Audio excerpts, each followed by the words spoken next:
Há momentos na história que parecem um eixo sobre o qual tudo se decide. Para o antigo Israel, um desses momentos não foi uma batalha, nem a coroação de um rei. Foi um homem que surgiu do deserto, vestido com peles de animais, com uma voz que soava como pedras se triturando. Seu nome era Elias, e seu nome era toda a sua mensagem. Em hebraico, Eliyahu é uma frase compactada em um nome. Eli significa meu Deus. E Yahu é uma forma de Yahweh, o nome pessoal do Deus de Israel. Assim, cada vez que alguém pronunciava seu nome, fazia uma declaração desafiadora em uma nação que havia esquecido seu Deus. Meu Deus é Yahweh. Isso não era apenas um nome. Era a crise central de sua geração. E a história de Elias não trata sobre o poder de um profeta. Trata do que acontece quando uma cultura perde sua história e Deus envia um homem que é uma lembrança viva e pulsante da única história que realmente importa. A essência da vida de Elias é esta. Deus frequentemente não responde a uma cultura de espetáculo barulhento e caótico com um espetáculo ainda maior, mas reintroduzindo as verdades silenciosas e fundamentais que esta abandonou. Para entender Elias, é preciso entender o ruído no qual ele entrou. O reino do norte de Israel no século 9 a.C. era uma nação em uma crise de identidade total. O rei Acabe havia se casado com uma mulher chamada Jezabel, uma princesa de Sidom. E ela não veio sozinha, trouxe consigo seu Deus, uma divindade cananeia chamada Baal, o deus da tempestade e da chuva. A adoração a Baal não era apenas outra religião, era outra forma de ver o mundo. Era barulhenta, sensual e transacional.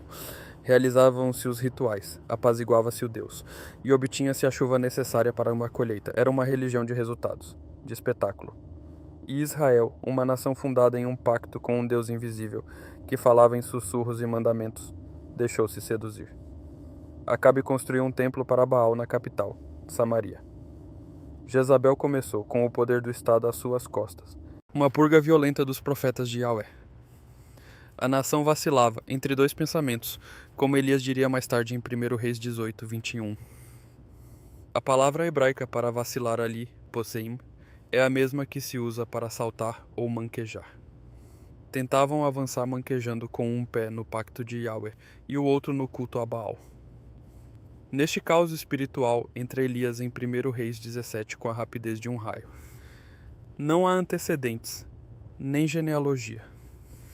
Simplesmente aparece diante do rei Acabe e faz uma declaração que atinge o coração do suposto poder de Baal. Vive o Senhor, Deus de Israel, em cuja presença estou, que não haverá chuva nem orvalho nestes anos, senão pela minha palavra. Enfrenta um Deus da tempestade anunciando uma seca. Provocou uma disputa no próprio terreno de Baal, utilizando a única arma que se supunha que Baal deveria controlar, e então, tão rápido quanto apareceu, desaparece. Deus o envia para se esconder. Primeiro há um riacho chamado Querite, onde os corvos, impuros, segundo a lei judaica, lhe levam pão e carne. Quando o riacho seca, Deus o envia para o interior do território inimigo, a Sarepta, uma cidade no coração de Sidom, a terra de Jezabel. Aqui ele se encontra com uma viúva que tem apenas um punhado de farinha e um pouco de azeite, e está preparando uma última refeição para ela e seu filho antes de morrer de fome. A petição de Elias é assombrosa em sua audácia. Faze para mim primeiro um bolo pequeno, diz ele em 1 Reis 17:13. Mas vem com uma promessa.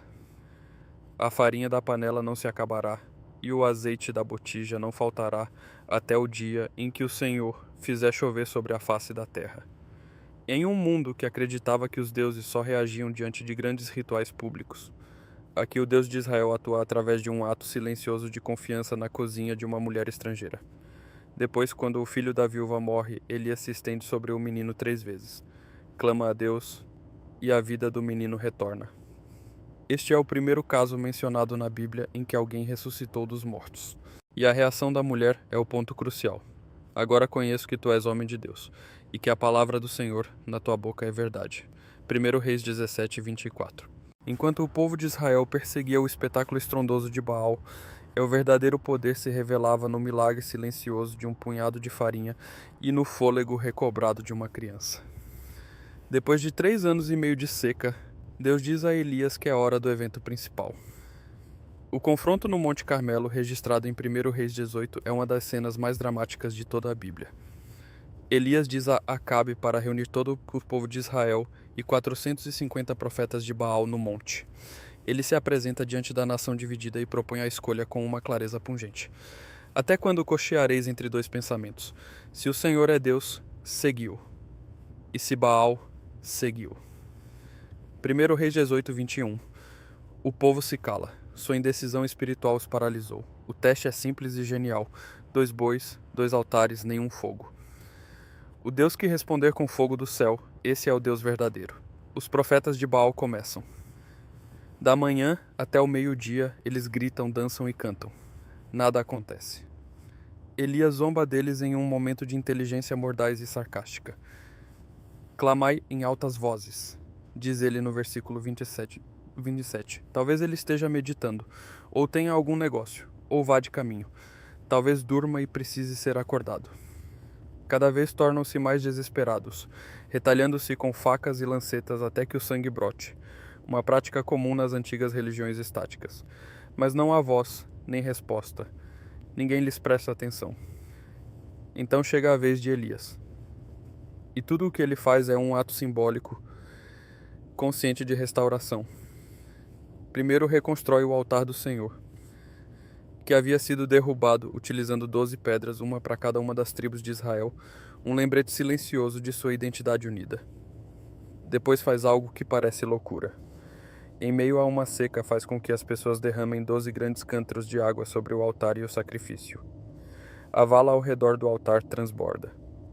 Não há lugar para truques, nem possibilidade de uma explicação natural. E então ele ora. Sua oração não é um grito desesperado. É um pedido curto, tranquilo e confiante. Senhor, Deus de Abraão, de Isaque e de Israel, manifeste-se hoje que tu és Deus em Israel, e que eu sou teu servo, e que conforme a tua palavra fiz todas estas coisas. Responde-me, Senhor. Responde-me, para que este povo conheça que tu, Senhor, és Deus, e que tu fizeste retroceder o coração deles. 1 Reis 18, 36 a 37. E então caiu o fogo do Senhor. Consumiu o holocausto, a lenha, as pedras e o pó, e ainda lambeu a água que estava na vala. O espetáculo do culto a Baal, os gritos, as danças, a automutilação, recebe o silêncio como resposta. A oração silenciosa de fé recebe por resposta uma coluna de fogo. O povo cai sobre o rosto e exclama o significado do próprio nome de Elias. O Senhor é Deus. O Senhor é Deus. 1 Reis 18, 39. Naquele dia termina a seca. Elias ora novamente. E uma pequena nuvem do tamanho da palma da mão de um homem sobe do mar, desencadeando um aguaceiro torrencial. Esse deveria ter sido o fim da história. Um avivamento nacional. Um profeta reabilitado. Mas a vitória no Monte Carmelo segue-se imediatamente uma queda terrível.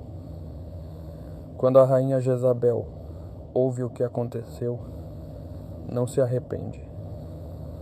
Redobra a aposta. Envia um mensageiro a Elias com uma ameaça simples e arrepiante. Assim me façam os deuses, e outro tanto, se amanhã, a estas horas, eu não fizer com a tua vida como fizeste com a de cada um deles. 1 Reis 19, 2. E o homem que enfrentou 450 profetas, que fez descer fogo do céu, faz algo impactante. Corre. Foge para salvar a vida em direção ao deserto profundo, prostra-se debaixo de um zimbro e roga a Deus que lhe tire a vida. Já basta, ó Senhor, diz ele, toma agora a minha vida, pois não sou melhor do que meus pais. 1 Reis 19, 4. Este é o retrato de um profundo esgotamento. Ele venceu o Super Bowl da guerra espiritual, mas a adrenalina desapareceu e ele fica com a demolidora constatação de que a vitória não resolveu o problema de fundo. Os sistemas de poder continuavam contra ele. Sua vida continuava em perigo e ele se sentia completamente sozinho. O que Deus faz a seguir é incrivelmente terno. Não repreende Elias por seu medo ou desespero, deixa-o dormir. Um anjo o toca 2 vezes e lhe dá pão e água, dizendo: levanta-te e come, porque muito longo será o caminho. 1 Reis 19:7. Fortalecido com aquela comida, Elias caminha 40 dias e 40 noites até chegar ao Monte Horebe. Agora, Horebe é apenas outro nome para o Monte Sinai. Este não é um destino aleatório.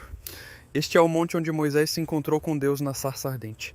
É o lugar onde Deus deu a Israel os 10 mandamentos e estabeleceu o seu pacto. Ao ir ao Horebe, Elias retorna à fonte, de volta ao fundamento primordial da fé de Israel, como se perguntasse: alguma coisa disso fez sentido? Busca refúgio em uma caverna e a palavra do Senhor chega a ele, e com uma pergunta suave e perscrutadora: que fazes aqui, Elias? 1 Reis 19:9. Elias derrama seu coração. Tem sido zeloso. Tem sido fiel. Mas o povo abandonou o pacto, derrubou os altares e matou os profetas. Só eu fiquei, diz ele, e buscam a minha vida para me atirarem. 1 Reis 19:10. É um grito de profunda desolação e de fracasso percebido. A resposta de Deus é o núcleo teológico de toda a narrativa de Elias. Ele lhe diz: sai para fora e põe-te neste monte perante o Senhor. E eis que passava o Senhor. Então um grande e forte vento fendia os montes e quebrava as penhas. Mas o Senhor não estava no vento, atrás do vento um terremoto. Mas o Senhor não estava no terremoto, atrás do terremoto um fogo, precisamente o que o havia validado no Monte Carmelo. Mas o Senhor não estava no fogo. E atrás do fogo um som. O original hebraico diz Kol Demamadaká, classicamente é traduzido como uma voz mansa e delicada, mas é mais sutil. Kol é voz ou som. Demamá é uma espécie de quietude ou silêncio. Daka significa fino ou tênue. É algo como o som de um silêncio sutil ou um sussurro delicado. Deus, que pode ordenar a tempestade, ao terremoto e ao fogo, decide revelar sua presença em uma forma que exige que alguém se incline, que se aquiete, que ouça com atenção. Quando seu ministério foi definido pelo fogo e pelo espetáculo e de repente você se sente como um fracasso, a resposta de Deus nem sempre é mais fogo. Às vezes é um sussurro. Deus lembrou a Elias que sua verdadeira obra nem sempre reside na confrontação pública dramática. Reside na voz suave e encorajadora que lhe confia uma nova missão quando você acredita que chegou ao seu fim. Nesse sussurro, Deus diz a Elias que ele não está sozinho. Há 7.000 em Israel cujos joelhos não se dobraram diante de Baal. E lhe dá uma nova incumbência, ungir novos reis e, acima de tudo, ungir seu sucessor, um jovem chamado Eliseu. A obra continuará, embora não seja Elias quem a complete. A história de Elias não termina com sua morte, termina com sua partida. No capítulo 2 do 2º livro de Reis, enquanto ele e Eliseu caminham, aparece um carro de fogo com cavalos de fogo, separa os dois, e Elias sobe ao céu em um redemoinho. Ele nunca morre. É uma cena final impressionante, um reflexo de seu ministério ardente. Mas o ponto real da história não é o poder de Elias. São os padrões que ele cumpre e o futuro para o qual aponta. Os paralelos entre Elias e Moisés são inegáveis. Ambos se encontram com Deus no Monte Horebe, Sinai. Ambos experimentam uma jornada de 40 dias nutridos por Deus. Ambos participam na divisão das águas do Jordão. Ambos veem as costas da glória de Deus, mas não o seu rosto. A narrativa apresenta deliberadamente Elias como um novo Moisés, uma figura enviada para chamar um povo que quebrou o pacto de volta às verdades fundamentais que receberam do primeiro Moisés. E este padrão aponta para frente. As primeiríssimas palavras finais do Antigo Testamento no livro de Malaquias profetizam um futuro retorno de Elias. Eis que eu vos enviarei o profeta Elias antes que venha o dia do Senhor, grande e terrível. Malaquias 3, 23. Torna-se o epítome do precursor, daquele que prepara o caminho.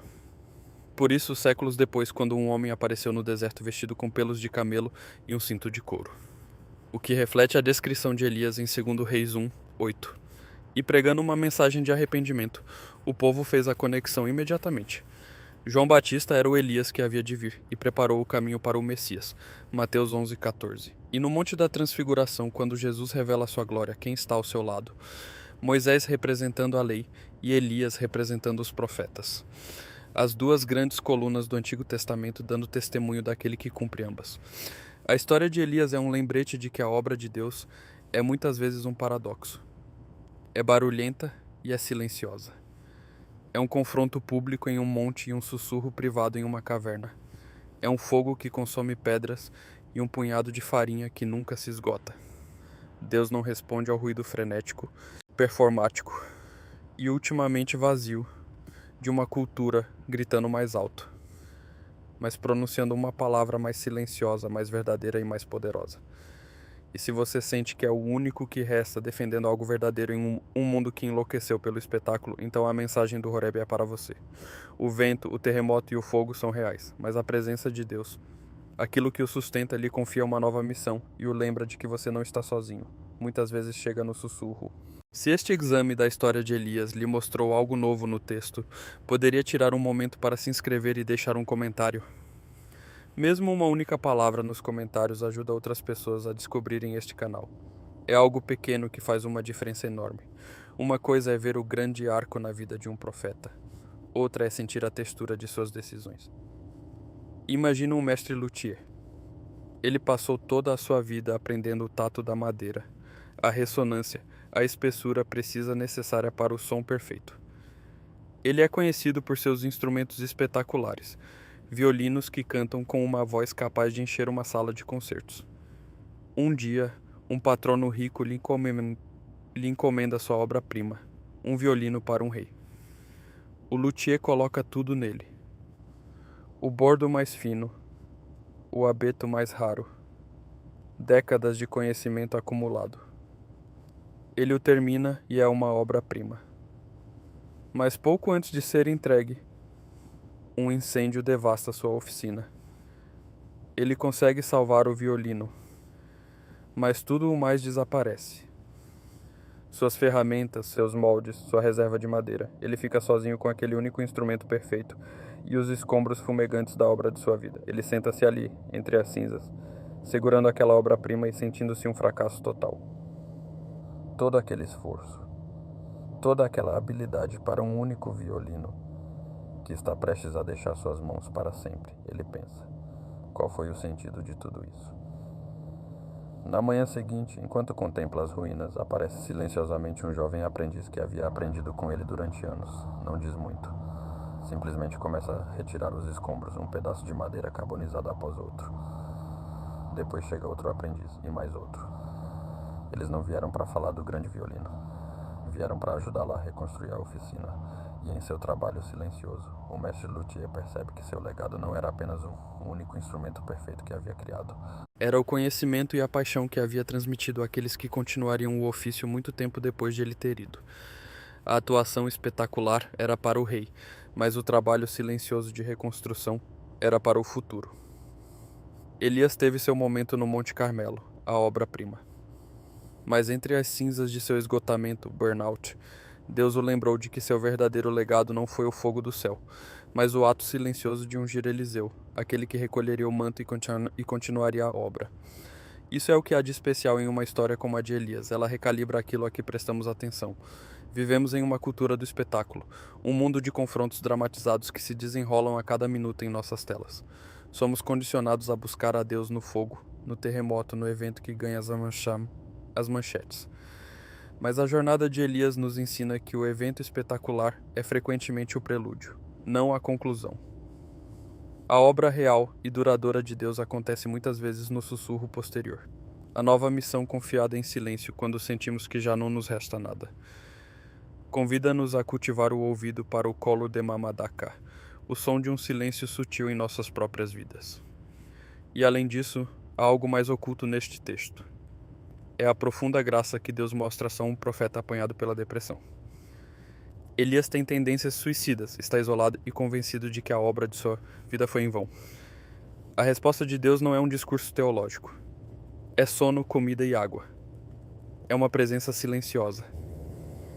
É um lembrete de que somos criaturas encarnadas e que o esgotamento espiritual frequentemente tem um componente físico. Às vezes, a coisa mais espiritual que se pode fazer é tirar uma soneca e comer algo. Deus honrou a humanidade de Elias antes de abordar sua teologia. Um modelo poderoso de como devemos cuidar de nós mesmos e de outros que caminham pelo mesmo deserto assolador. Mas a parte que talvez mais fique gravada em mim é a honestidade brutal de tudo isso. A vitória nem sempre parece uma vitória. Pode-se invocar fogo do céu em uma segunda-feira e fugir para salvar a vida em uma terça-feira. Pode-se ser usado por Deus de maneira poderosa e, ainda assim, terminar exausto e aterrorizado debaixo de um zimbro. A Bíblia não mascara a realidade emocional do ministério ou da fé. E nessa honestidade reside uma esperança imensa. Significa que seus momentos de medo, seus sentimentos de isolamento, seus tempos de esgotamento, nada disso o desqualifica, simplesmente o torna humano. E como Elias descobriu, a graça de Deus é suficiente para os seres humanos, especialmente para os cansados e temerosos. A história de Elias começa com um homem cujo nome é uma declaração audaz: Meu Deus é Yahweh. Não termina com um homem, mas com a continuação silenciosa de sua obra através de outro. No meio disso foi uma tempestade e um sussurro, um homem de fogo e um homem cheio de temor. Ele aprendeu que o poder de Deus não se limita ao espetáculo, mas se aperfeiçoa na fidelidade silenciosa que perdura muito depois que os gritos cessam e o fogo se apaga. Se esta história mudou a forma como você olha para o suave sussurro no deserto, inscreva-se no canal e dê um curtir no vídeo. Trazemos à luz a história que tentaram enterrar. Plantemos juntos as sementes para o futuro. O próximo tesouro será revelado em breve.